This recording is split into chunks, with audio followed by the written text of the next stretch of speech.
Olá, meninos e meninas do sexto ano do ensino fundamental. Estamos aqui mais uma vez para conversar um pouco sobre história. E nosso tema de história de hoje é a América pré-colombiana, os astecas, os maias e os incas.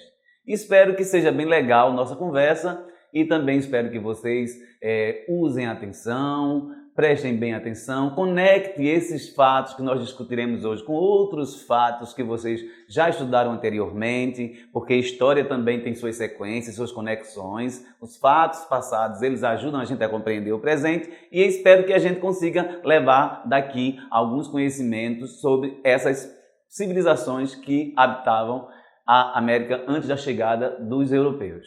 Tá certo? Então vamos lá. Então, as civilizações pré-colombianas são aquelas civilizações que já existiam nas Américas bem antes da chegada dos europeus, a partir das grandes navegações, né? As mais conhecidas são as astecas, maias, incas, e deixaram muitos registros de sua existência, mesmo diante da destruição promovida com a chegada dos colonizadores.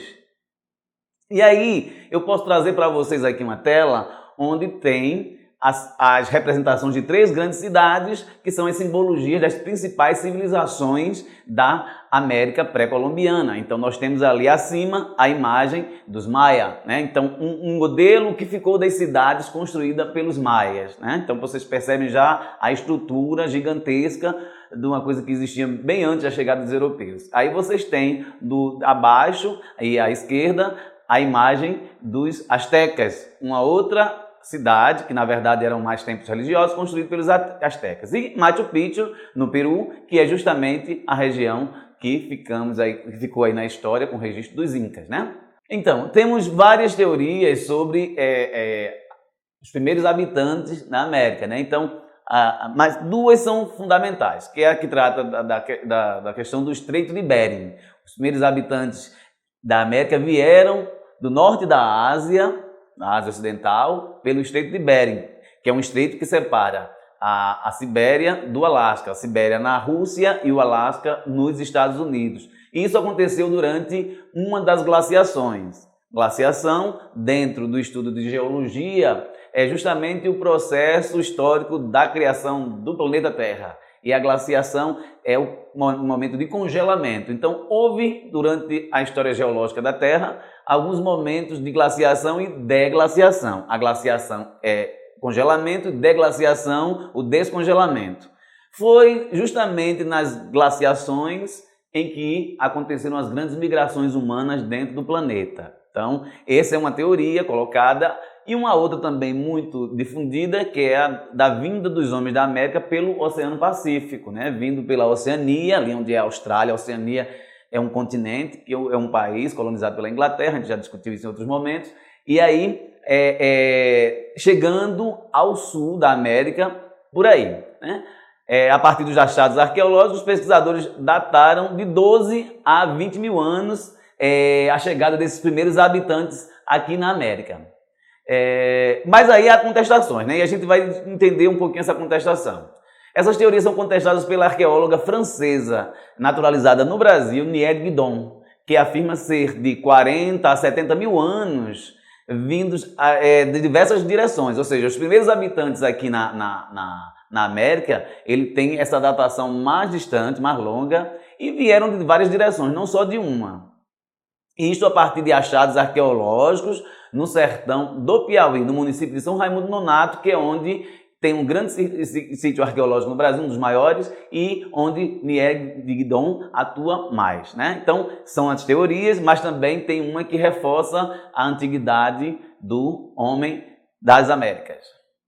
E aí eu trago para vocês na tela duas imagens, né? Que aí são fotografias que retratam as pinturas rupestres, que é um tipo de pintura da pré-história, resistentes exatamente lá em São Raimundo Nonato, né? Naquela região do sítio arqueológico. Aí vocês podem ver que as pinturas rupestres existentes no Brasil já datada de 40 ou 70 mil anos. E aí a gente também discute civilizações, né? Porque quando a gente fala de as primeiras civilizações, mas o que é civilização? Então vamos ver aqui rapidamente um conceito, uma ideia de civilização. Civilização são os grupos humanos que atingiram um alto grau de complexidade na sua organização, desenvolvendo tecnologias, língua, religião, costume, ciência, entre outros, né? Que aí a civilização ela cria a cultura, que é um outro conceito que está baseado nisso que eu acabei de trazer. As civilizações das Américas, a gente sabe que houveram várias, mas aí temos três que a gente reforça mais porque foram as que deixaram o maior número de registros e foram também estas com que os colonizadores tiveram contemporaneidade, ou seja, conseguiram encontrar. Teve outras anteriores que ficaram apenas os vestígios, anterior à chegada dos europeus. Então, as grandes civilizações da América se encontram no sul da América do Norte, naquela região do atual México, da América Central, ali pegando um pouco da Guatemala e de Honduras, e da América do Sul, nos territórios das atuais Colômbia, Bolívia, Chile, Peru e Argentina. E a gente trata primeiro dos maias, certo? Então, essa é uma dessas grandes civilizações. Os maias surgiram por volta de 1200 a.C. e seu desenvolvimento se deu em três fases: pré-clássico, clássico e pós-clássico. Isso corresponde ao desenvolvimento de diferentes lugares do México e América Central. Mas é entre 250 a 900 depois de Cristo que se dá o grande surto de desenvolvimento, que é considerado como um período clássico da história maia. Os maias foram das mais desenvolvidas culturas da América pré-colombiana. Grandes artistas e intelectuais desenvolveram um complexo sistema matemático e astronômico com complexa escrita. Sua estrutura social era hierárquica, de base sacerdotal, ou seja, a questão religiosa pesava muito, né? A economia se sustentava na agricultura e também no comércio com povos vizinhos, principalmente o comércio de sal, do qual foram os primeiros produtores na Península do Yucatán. A Península do Yucatán fica localizada no México.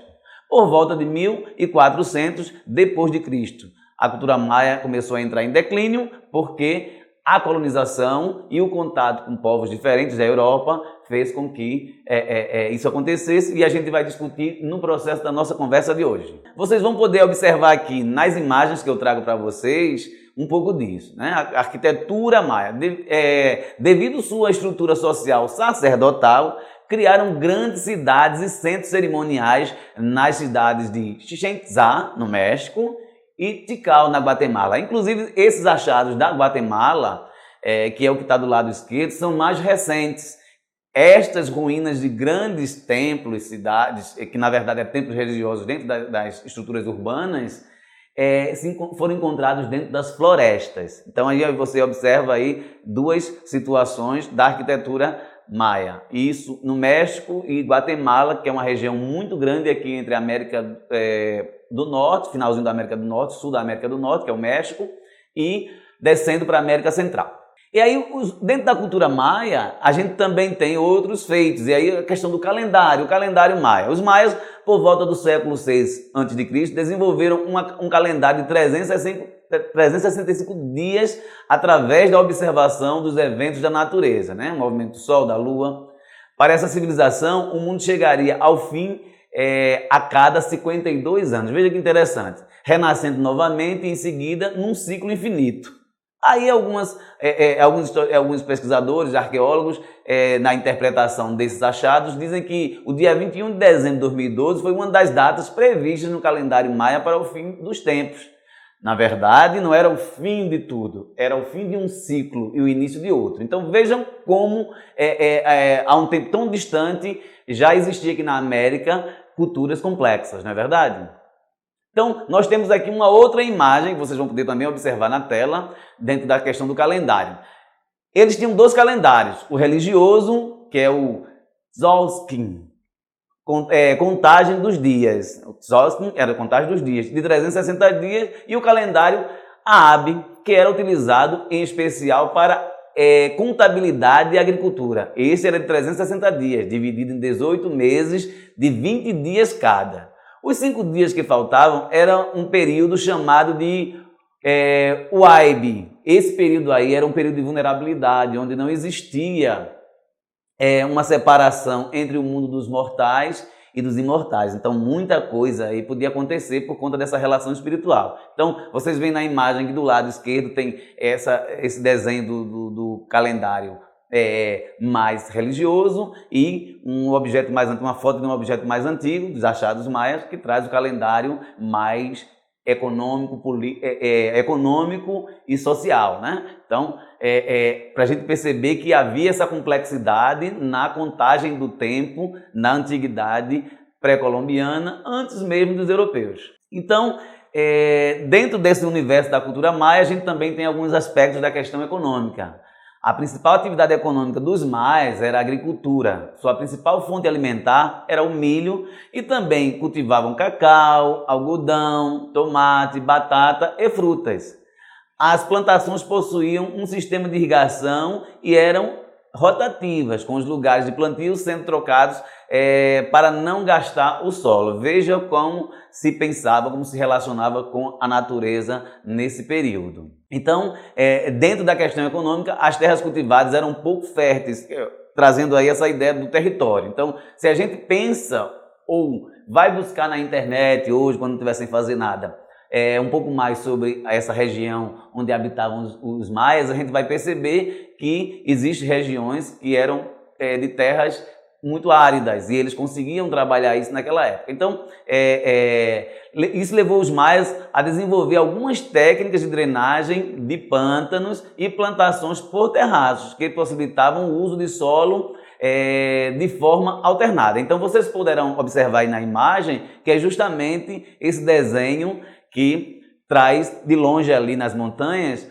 essa tecnologia dos terraços, né? Que também foi utilizado por alguns povos do Oriente, Índia, China na produção de arroz e outros povos também pré-colombianos que a gente vai estar vendo mais adiante. Então, ainda dentro dos aspectos econômicos, as trocas comerciais também eram atividades importantes e se desenvolviam ao longo das diversas rotas criadas pelos maias. A moeda corrente era semente de cacau, além de pequenas peças de bronze que eram usadas para criar adornos.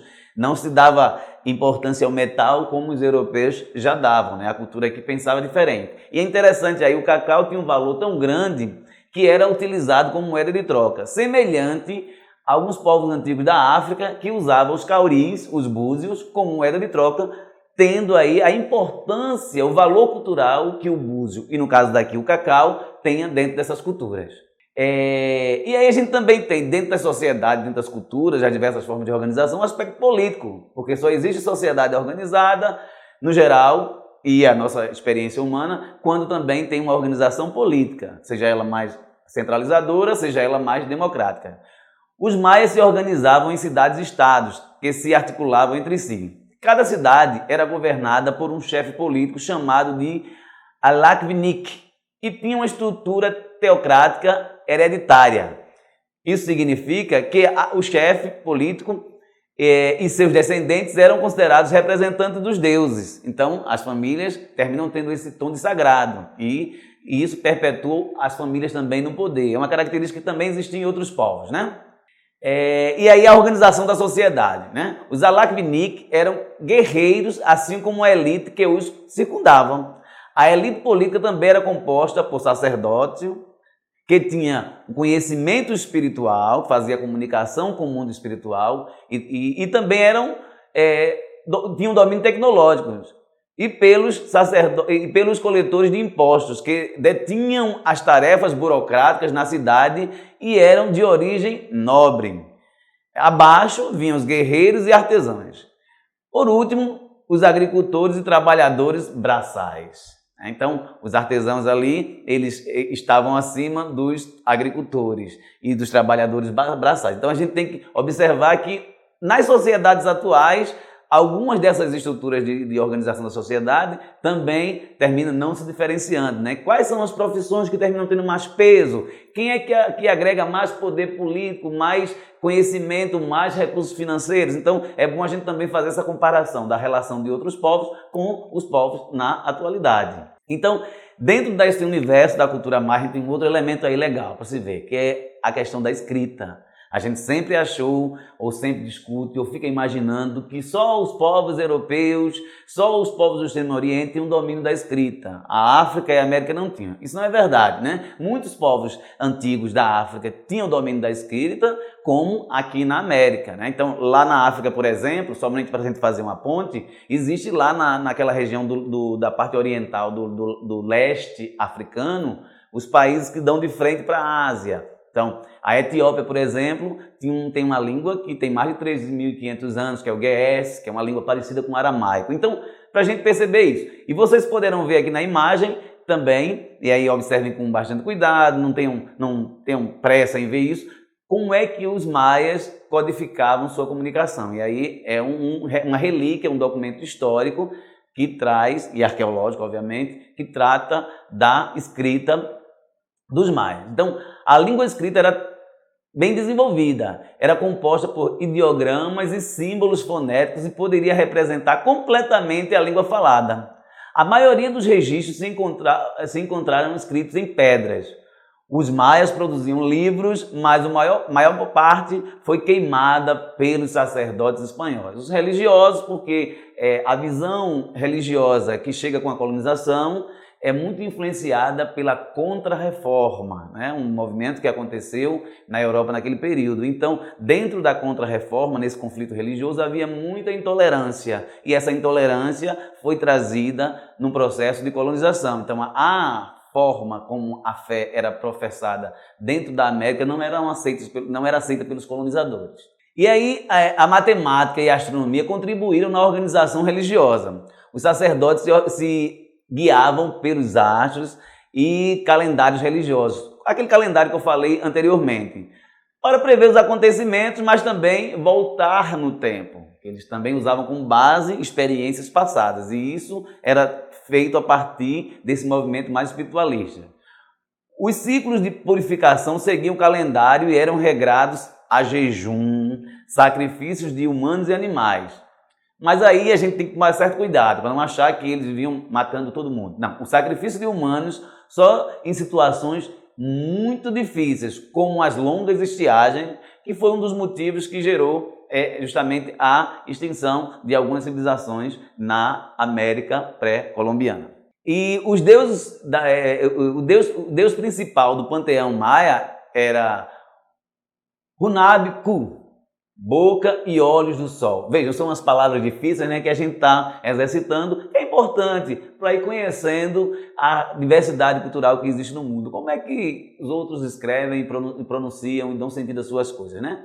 Então, ele tinha como mulher Ixazal-Lu, a criadora das ondas. Assim como na mitologia asteca, o sol teve um filho chamado Zamaná, um herói da civilização, que inventou a escrita.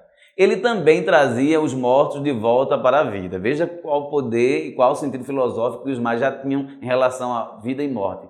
Muitos sacrifícios eram oferecidos para este deus, que em troca trazia de volta a fertilidade dos solos. Então, a relação com a vida. O solo, a terra, né, tem sempre em muitos povos antigos esse sentido mais divino, porque dado o poder da terra. E aí, nos maias, isso não foi muito diferente.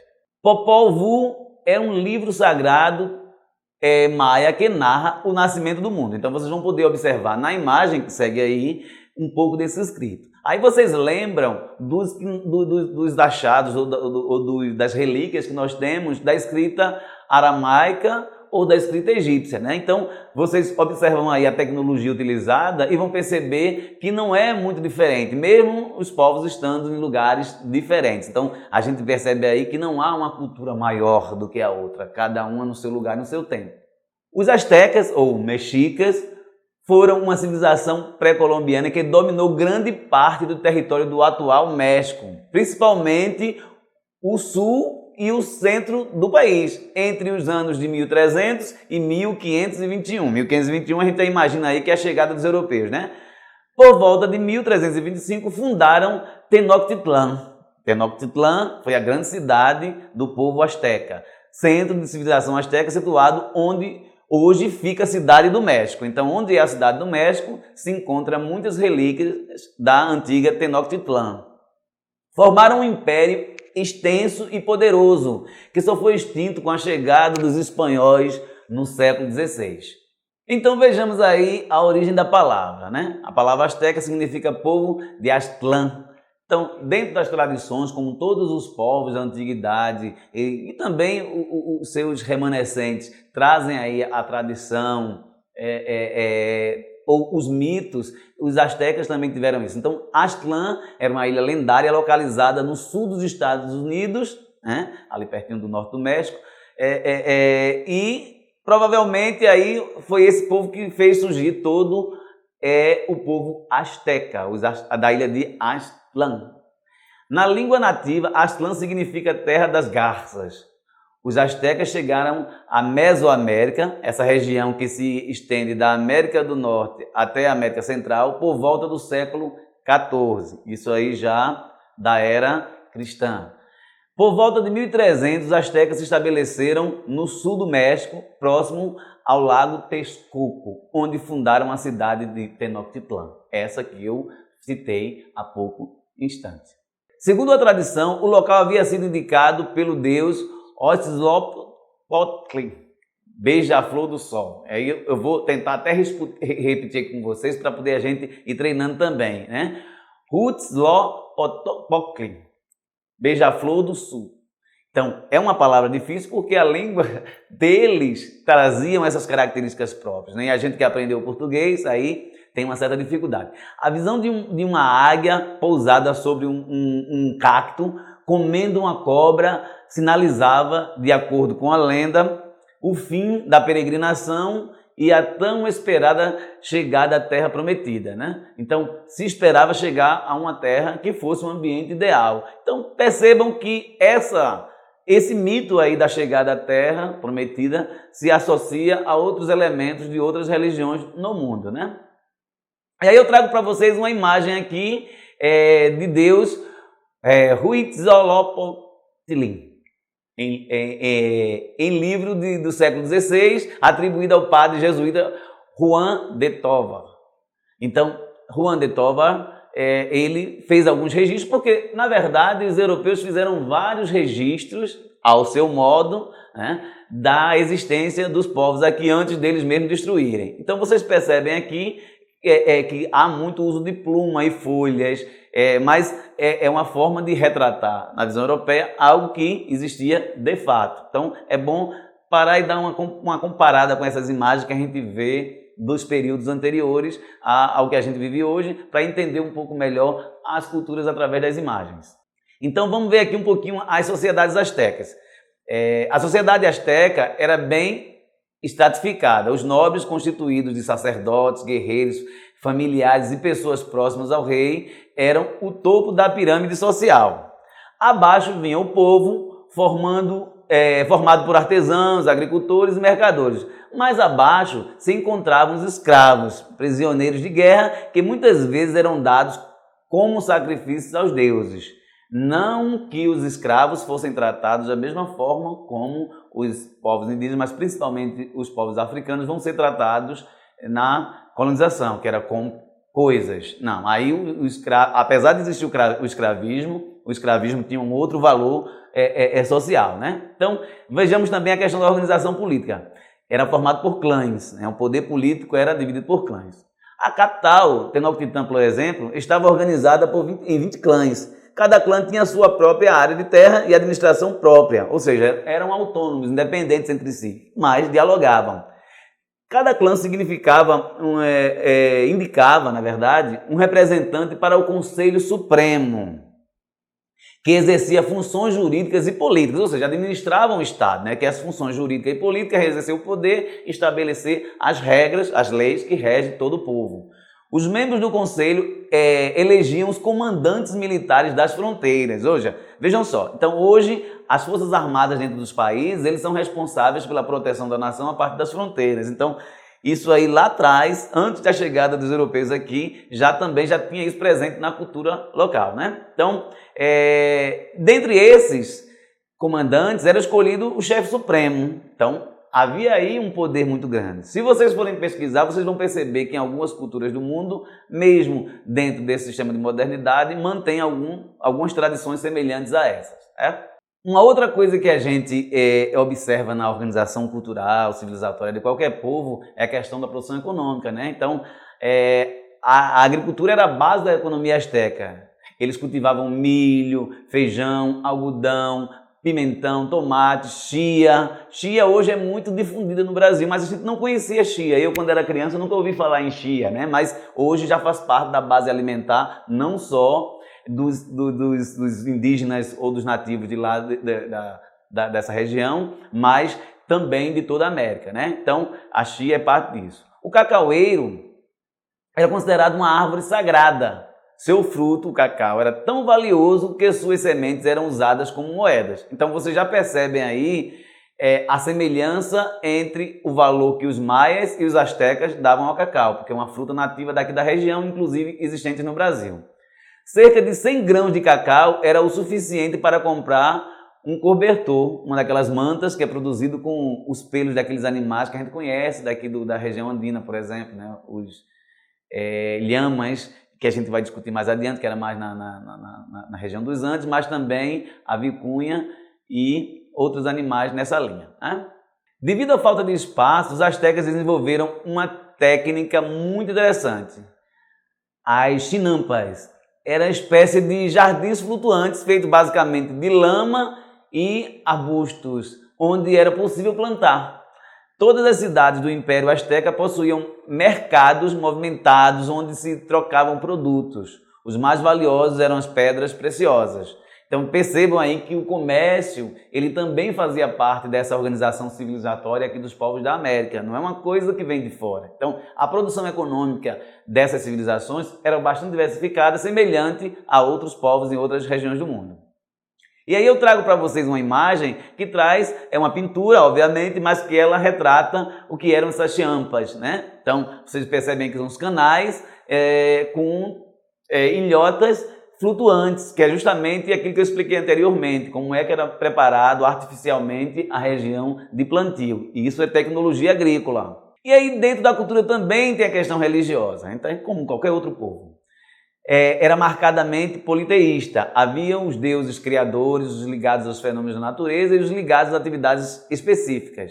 Alguns deuses que a gente pode citar aqui são Tlaloc, era o deus das chuvas e fertilidade. Sitenotli era o deus do milho. Veja a importância que o milho tem dentro da cultura dos astecas, né? Então, o milho foi também um dos alimentos que foi muito responsável pelo desenvolvimento dos povos de toda a América. Tem Xochiquetzal.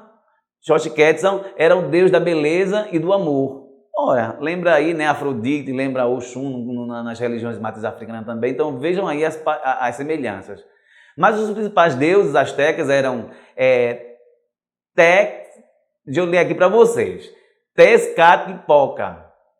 Tezcatlipoca, deus do espelho que fuma, e Quetzalcoatl. Quetzalcoatl foi muito conhecido, foi muito difundido, e nos monumentos antigos você vai encontrar ainda essas imagens da serpente emplumada.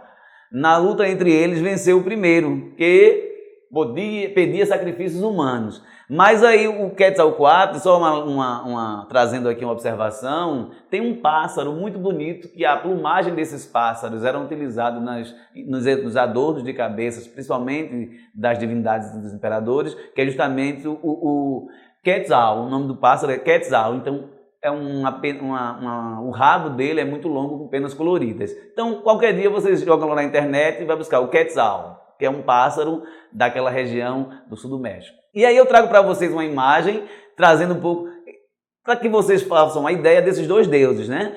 A serpente plumada do lado esquerdo e do outro lado o Tezcatlipoca, né? Então, Quetzalcoatl e Tezcatlipoca. Eita, aí fica atrapalhando o tempo todo. Mas aí vocês vão estar capturando isso aí também. Assim como vocês, eu tenho alguma dificuldade também de trazer a língua de alguns povos, mas aí é o conhecimento também que a gente vai adquirindo, né? Trago aqui uma outra imagem para vocês darem uma observada, que é a questão das pirâmides. As pirâmides construídas em pedra é a marca da arquitetura asteca.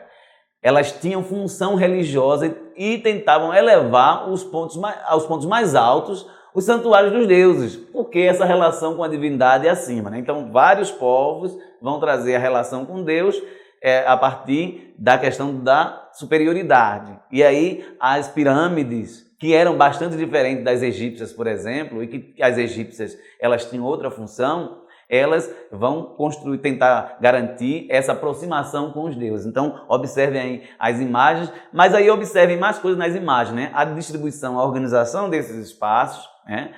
A forma como eles pensavam a arquitetura e a organização urbana. Mesmo sendo templos religiosos, o que vocês podem perceber aqui é a marca da arquitetura pré-colombiana, né? Então, eu trago uma outra imagem para que vocês possam ver. A organização das cidades astecas foram semelhantes a qualquer outra grande cidade no mundo no período.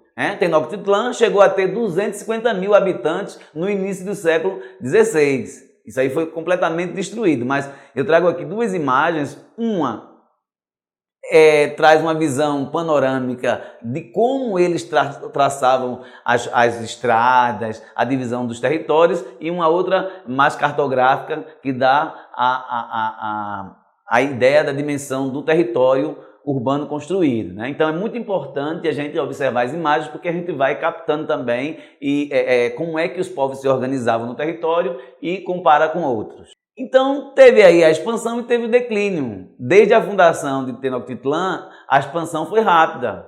As guerras e os conflitos com povos vizinhos foram frequentes, e isso garantiu a expansão do império, que dominou todo o Vale do México, chegando a Guatemala, ali na América Central. A Guatemala fica um pouco acima de onde é Cuba hoje e outras ilhotas ali do Caribe. Então,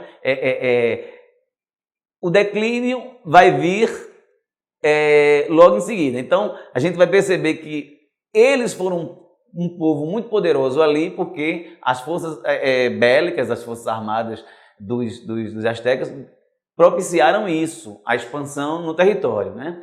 O auge do domínio asteca se dá com a formação da Tríplice Aliança. Veja só, a gente já discutiu, a gente vai discutir mais adiante em outro tema de história da Europa, uma chamada Tríplice Aliança. Como tem uma Tríplice Aliança na Guerra do Paraguai também. Mas aí, bem antes, nós temos aqui uma Tríplice Aliança formada entre as cidades de Texcoco, Tlacopan e Tenochtitlan. Três grandes cidades com estruturas distintas, mas que tinham um poder muito grande. Então, quando essas três cidades se entram numa coalizão, o poder aumenta na região. E isso se deu em 1428. A expansão não continuou ao sul do México, e os principais governantes desse período foram Montezuma I, de 1440 a 1472, Axayacatl, de 1469 a 1481, e Montezuma II, o último governante. Com a invasão europeia, a partir de 1492, quando chegam as primeiras naves de Cristóvão Colombo, né, as primeiras embarcações, então isso começa a entrar em declínio. Então os povos rivais se associam aos espanhóis, destruindo o Estado asteca. Então aí mais uma civilização que teve o seu fim anunciado, mas principalmente pela força do processo da colonização. Então tratemos agora dos Incas, né? Dessas três aí, vocês já viram algumas informações sobre os maias, sobre os astecas e agora os Incas. O Império Inca foi o maior entre os impérios da América pré-colombiana. Surgiu nas terras altas do Peru por volta do século XIII. De 1438 a 1533, os Incas utilizavam vários métodos de conquista militar ou por assimilação pacífica para incorporar uma grande porção do oeste da América do Sul na Cordilheira dos Andes, correspondentes a partes atuais dos territórios do Equador, do Peru, da Bolívia, do Chile, da Argentina e Colômbia. Vejam quantos países abrange o território de domínio Inca. Vamos ver aí a origem do nome, né? O Império Inca era conhecido como Tahuantinsuyo, que em Quichua, língua indígena típica da região, significa as 4 regiões, em referência às 4 províncias do Império. A cidade de Machu Picchu, no Peru, é uma das maiores referências do mundo de hoje do povo Inca. É uma relíquia que ficou, né, no tempo, como eu mostrei no início da nossa conversa. O local, porém, apresenta apenas 30% da construção em estado original. Veja quanto foi destruído. O Inca era o governante supremo. Sua liderança era militar e religiosa, como em várias partes do mundo, nas religiões, nas culturas antigas.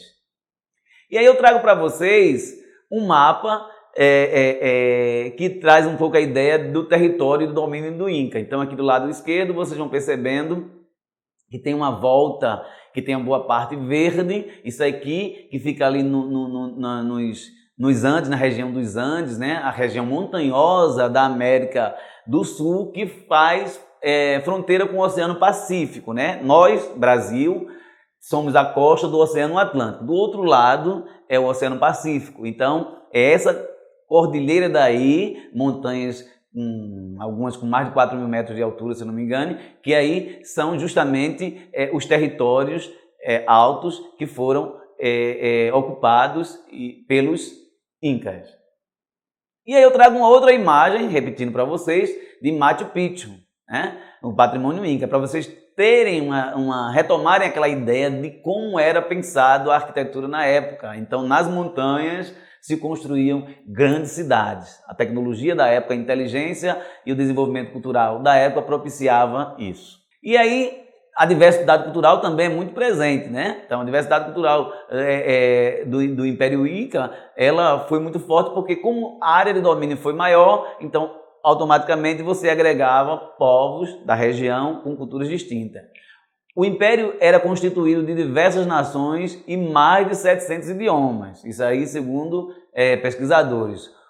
O Quichua era a língua mais falada, mas tem o Aymara também, que era uma língua influente na época, que era um dos maiores povos, e essa língua hoje é falada pelos atuais Aymarás da Bolívia. Foi dos Aymarás que surgiu o primeiro presidente indígena da história da América da pós-colonização, que foi Evo Morales, na Bolívia. Então ele é produtor de coca, o cocaleiro, né, que a coca é uma planta natural das regiões montanhosas, inclusive sempre auxiliou esses povos a conviverem com a pressão atmosférica das alturas. Então, mascar a folha de coca garantia isso. E lá tem um sentido sagrado também. Então, os Aymarás, eles usam as folhas de coca, inclusive, para momentos de adivinhações. Eu não sei se eu diria adivinhações, mas parecido com os búzios, né? Então, dada a ligação religiosa e espiritual que eles têm nessa região. Então, só citando que nem tudo foi extinto. Os Aymarás ainda permanecem na região, como os Quichuas também, seus remanescentes. E aí, a organização política dos Incas também é importante trazer aqui para vocês depois fazerem as comparações entre as 3 grandes civilizações e ver as semelhanças. Os Incas eram definidos como um império teocrático.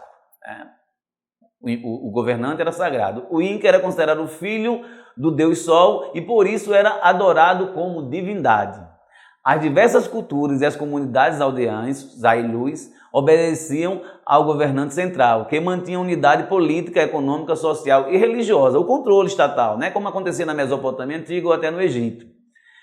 A cidade de Cusco, no Peru, era a capital do império. Na organização social, o imperador era o guardião dos bens de toda a sociedade.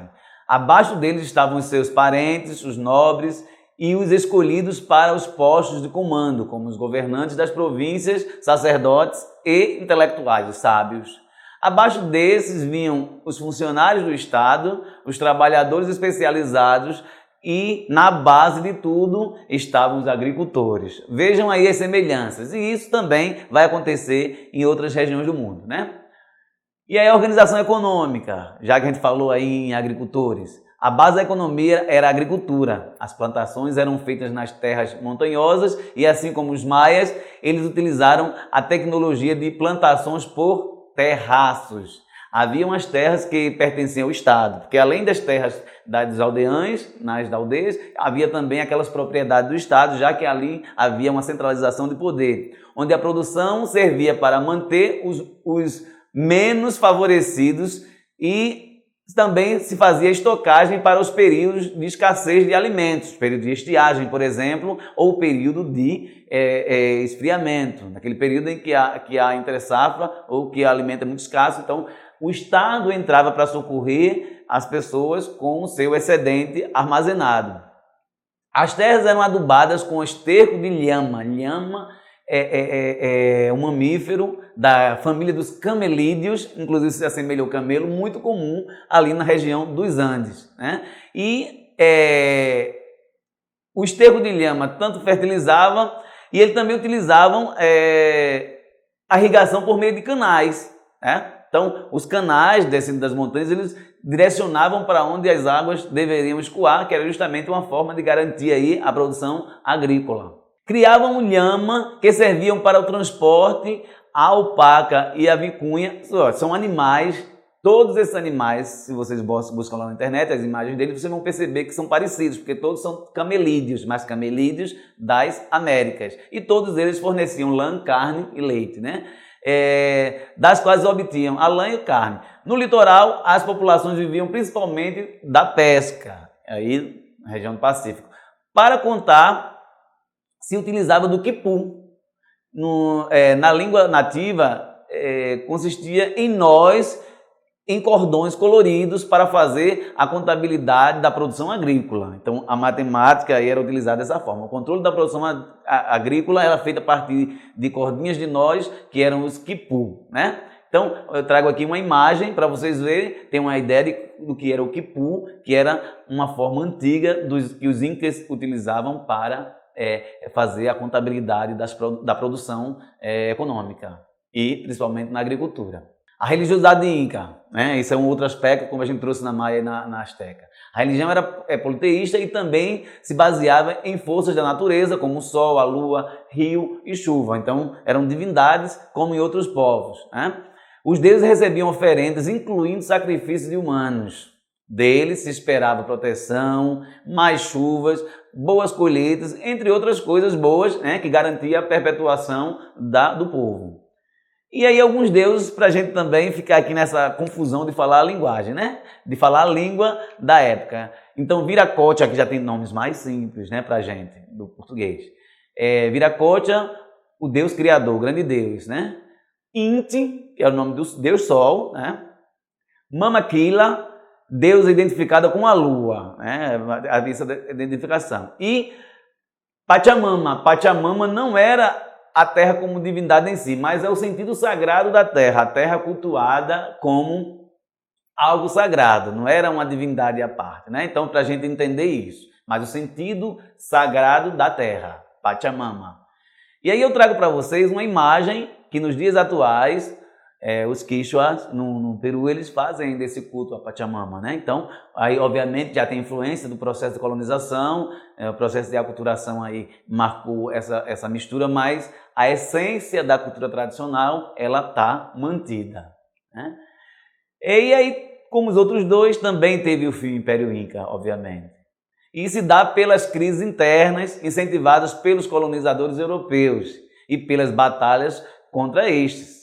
Com a morte do imperador Atahualpa, executado, os incas se espalharam pelas montanhas, já que é a região alta, e resistiram duramente, né, ao processo de colonização. Foram vários conflitos, que aqui a gente está resumindo, mas foram vários conflitos durante anos, até 1571, quando capturado e morto o último grande líder, Tupac Amaru.